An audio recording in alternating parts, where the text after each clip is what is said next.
இன்றைக்கி டே 3 40 minutes நடந்திருக்கேன். 400 calories. கொஞ்சம் கொஞ்சமாக இம்ப்ரூவ் பண்ணணும். இப்படி தான். ஏன்னா ஒரே நாளில் நம்மளால் அவ்வளோ கேலரிஸ் கண்டிப்பாக கவர் பண்ண முடியாது. இன்னியோட டிப்ஸ் என்னென்னா, எல்லா நம்ம பாடி வெயிட்டுக்கும் ஒரு பிளான் இருக்குது. ஃபார் எக்ஸாம்பிள், இப்போ நான் 64 kg இருக்கேன்னா 42 மினிட்ஸ் ஆஃப் ஒர்க் அவுட் வந்து என்னோடய பாடிக்கு தேவைப்படும். அப்போ தான் ரிசல்ட்ஸ் பார்க்க முடியும். சேம் இப்போ 70 kg இருக்கீங்க அப்படின்னா 46 minutes you have to walk or jog எது வேணாலும். பட் மூவிங் நம்ம டைம் வந்து 40 மினிட்ஸ் 46 மினிட்ஸ்னு இருக்குது.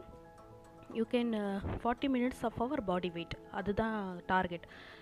ஸோ நம்ம வெயிட் என்னவோ அதுலேருந்து 40 மினிட்ஸ் நம்ம வந்து நடக்கணும்.